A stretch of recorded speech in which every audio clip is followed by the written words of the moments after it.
Okay, so here we are live once again with another episode in our four-part examination of the Spin Master Batman and Robin figures, another action figure unboxing and comparison with the classic vintage Kenner version that it was based off of. This is Hydro Claw Robin. You know, there were lots of different variants of Robin in the line, almost as many as there were for Batman. But this was one of the more popular variants, I think, which is probably why they chose it to be the figure to represent Robin in this retro collection. Although I still think it's kind of an odd choice because it's not the most accurate figure they could have gone with. I'm going to show you real quick another one, but we'll have a proper comparison when we get down to it. I think he's in here. Yeah, he's in here in this bag. But I got few Batman figures in. So this was one of the more accurate ones that they did. This was from the Guardians of Gotham City 2-pack. And they also did a more accurate one that I think was called Battle Board Robin. I have that one also, but this one I have handy, so he's the one we're going to look at. So anyway, have a look at the artwork on the package. And it's pretty nice artwork, fairly accurate to the costume that he's wearing in the figure. Like with the Riddler, the costume isn't particularly accurate to the movie, but they had to make it look like the figure. There's the cross-cell artwork on the back. We have Robin himself, along with Batman, Two-Face, and the Riddler, and of course the tease for the Superman line that they're doing, which is going to be based on the Christopher Reeve Superman movies. Very excited about that. The overall design of the packaging, it's not identical to that original Kenner packaging, but it's pretty similar to the style. Anybody who grew up in the 90s and was collecting action figures at that time, I'm sure a lot of you watching were kids at the time buying the action figures. I was a little older. I was an adult collector even by that point. I'm an old dude. So so yeah.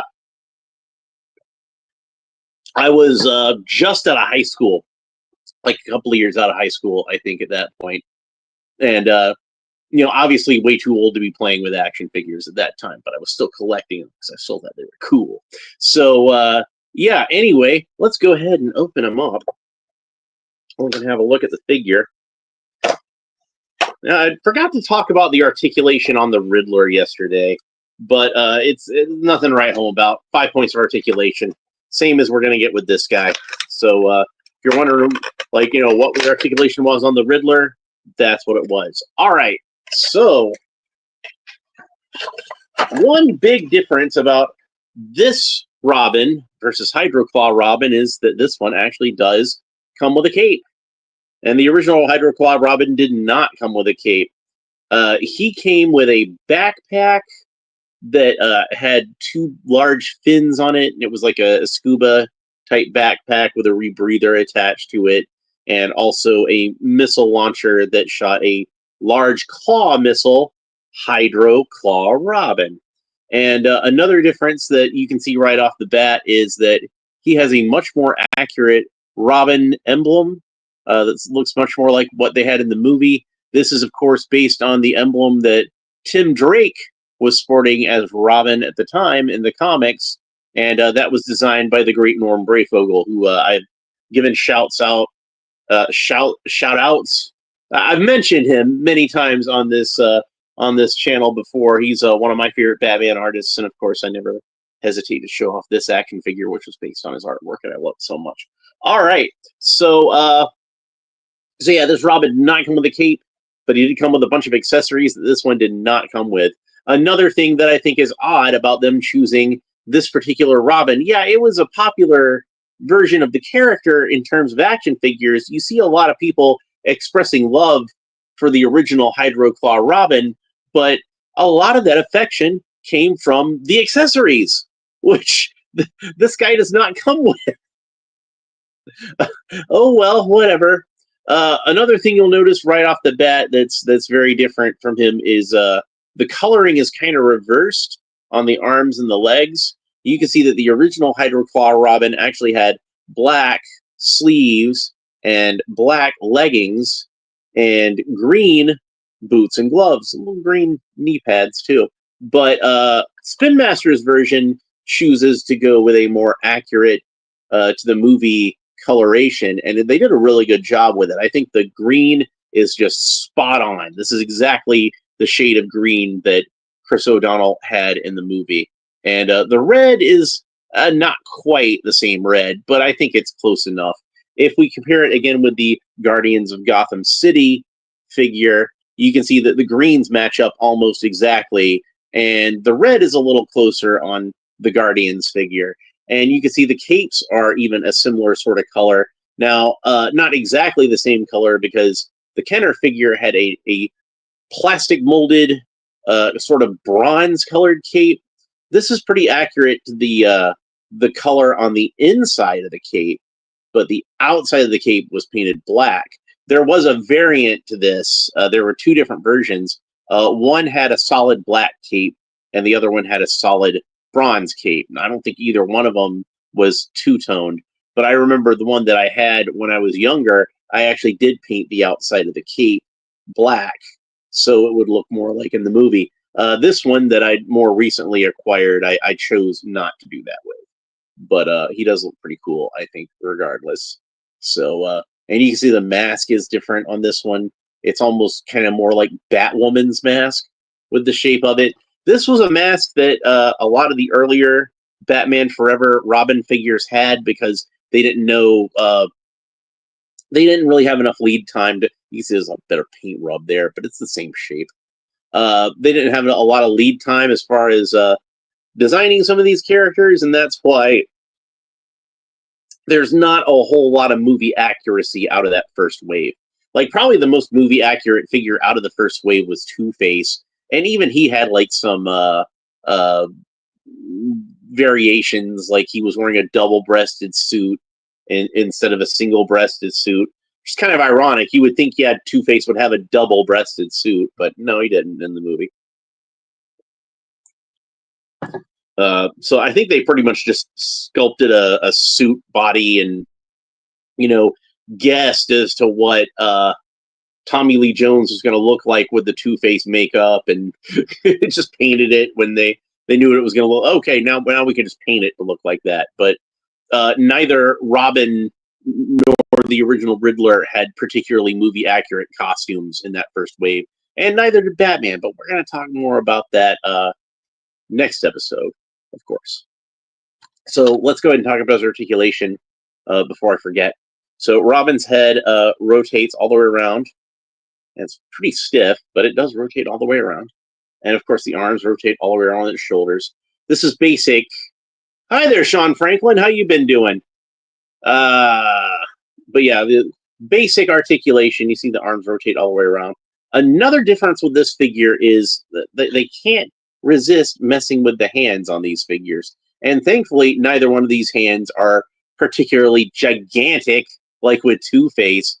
But you can see that there is a solid fist on Robin's left hand, and on the original figure, it's like an open gripping hand. So yeah, and even the shape of the right hand seems slightly different. Like it's a little more relaxed on the Kenner figure, and a little bit more of a grip on the Spin Master figure. Robin can kick up about that far, so not quite 90 degrees. So, and kick back about that far. So I really do like the paint job on this figure. The green looks really cool, and again, you can see like this one has more of that sort of coppery sort of color to the belt and the bandolier, and this one it's more of a kind of an Inca gold kind of color. One other difference you can see is that on the Kenner figure, Robin had this shoulder pad painted in with that copper color, but on the Spin Master figure, it's still just that molded green plastic.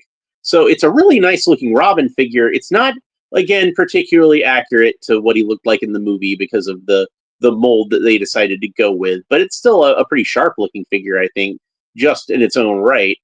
And like I said, he does have a cape, which that original Hydroclaw Robin did not come with a cape. Unfortunately, I don't have any of the accessories to Hydroclaw Robin. this is actually a funny story. I bought the Legends of Batman Batmobile on eBay, and when it arrived, I heard something rattling around inside of it, and lo and behold, this guy had actually slipped underneath the opening where the figure's legs are supposed to go. I guess some kid put him in there, and he was too small to not slip in there. So I heard something rattling around, and it was this action figure. So that's how I got a free Hydro Claw Robin. So one of these days, I'm going to try to get a replacement with all the accessories. Because like I said, the accessories are the coolest part of this figure anyway, I think. It's not a bad Robin figure, though. It's pretty decent.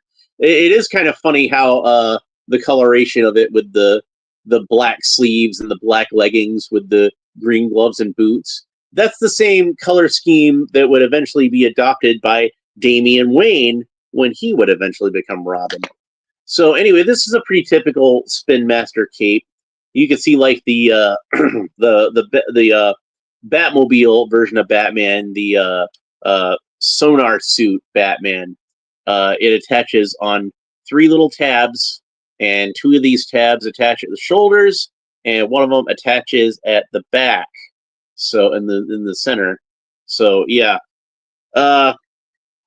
Another thing that's probably worth pointing out is I do think they caught Chris O'Donnell's hair color a bit better in this one.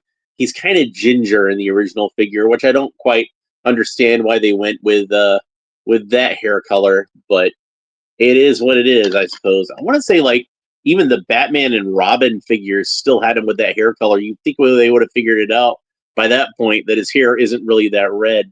So anyway, let's go ahead and have a look since I happen to have him nearby with the sonar suit, so we can see the dynamic duo together. And of course, when Batman finally teamed up with Robin at the end of the movie, this was the suit that Batman was wearing, was the sonar suit. So, who's your tailor? I took the liberty, sir. R. What's that stand for? Robin. Yeah, so there we go. You've seen me do that skit before. I did that in the McFarlane, the multiverse figures. So yeah, pretty cool figures. These are Robin is definitely a much better figure than either the Riddler or Two-Face. So we can go ahead and compare those. So there's our ridiculously tall Riddler, and our Two-Face with the ridiculously huge hand. Yeah, it's so huge. You're a man after our own heart, son. Why, do I have a giant hand? Shut up! So yeah, like unlike Riddler and Two-Face, where I pretty much came to the conclusion that if you already had the original Kenner figures, it probably wasn't really worth picking up the reproductions, because they're just kind of inferior versions of the original Kenner figures. Even if you don't have the original Kenner figures, you'd probably be better off just going on to eBay and buying the original Kenner figures, since they wouldn't be much more expensive. Hell, you could probably find them for cheaper. But with Robin, I'm going to go ahead and say he's worth picking up on his own.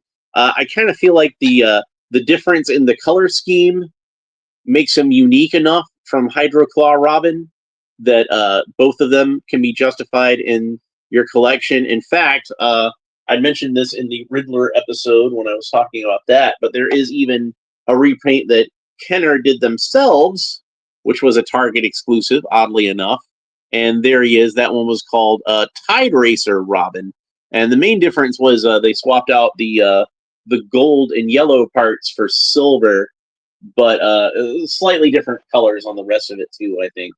But if you're a fan of Hydro Claw Robin, that's a variant that's worth picking up too. But yeah, the fact that they gave him a cape and a really cool paint scheme and everything like that, I would say that even if you already have Hydro Claw Robin, this one's probably worth picking up and adding to your collection anyway. So, looking at the 3 figures that we've looked at so far, 2 swing and a miss, but I think they actually they actually hit the ball with the 3rd time, so that's good. And of course, we already talked about the sonar suit Batman when I did my Batmobile review, and I did really like that figure. So that's two really good figures and two not so great figures so far. And of course, we've got one more left to open, which is, of course, Batman himself. So next episode, I'll be opening up this Batman figure, which is more based on the Panther suit versus the Sonar suit that we see here. It's the same mold, but it's a different paint job. So it should be interesting to view the execution of that. And of course, since I am doing comparisons with the original Kenner figures, we will also be looking at this guy, Last Cape Batman, who was probably the closest that we had to a Panther suit Batman in that line. But you can see there are some very large changes. Alex Asher, I am doing pretty decent, all things considered. I'm just really tired because I just got off work not long ago. So I'm about to hit the sack. It's I'm definitely ready for some rest. But next episode, we will be back to open up our Panther suit Batman. I'm excited about this one. And then the next episode after that, I'm going to get on opening some more of these DC Multiverse that I got to open, and another figure that I've been looking forward to for a while. So, but thanks for stopping by. Always appreciate whenever you folks stop by, leave a comment. You know, it's always cool to hear from you. And if you enjoyed this episode, please make sure that you like and subscribe. All the fun YouTube stuff down below. Hit that little bell if you want to make sure you know when I'm going live in the future. Leave a comment. Let me know what you think about Robin, both this figure and the character in general. What do you think out of the three paint jobs that we've seen on the Hydroclaw Robin action figure, between the two that Kenner did and this one that Spin Master did? What do you think is the best one? Personally, I really like this paint job that they gave to this figure. I don't know if I'd say I like it better than the Hydroclaw Robin paint job, because of course that's supposed to be like a unique version of the character too. You did? Awesome. Good to hear. But yeah, he's a very cool paint job on this one. I'm pretty happy with how it turned out. And like I said, unlike the Two-Face and Riddler figures, where, you know, I kind of feel like if you've got the original ones, you don't really need the new ones. The original ones are better anyway. This one at least brings enough to the party that even if you don't think it's better, I think it's unique enough that it fits in well with the figures and still stand on its own. Like, you could have these two guys standing next to each other in your shelf. If you had just a lineup of Robin figures, and nobody's gonna be like, why do you have two of the same guy? Like, you know, it's obviously a different version of Robin, like a different outfit for him. Anyway, that's it for this episode. Hope you enjoyed it. Back next time with the Panther suit Batman, and that will conclude this particular series. But thanks for watching. We'll talk to you next time. Bye.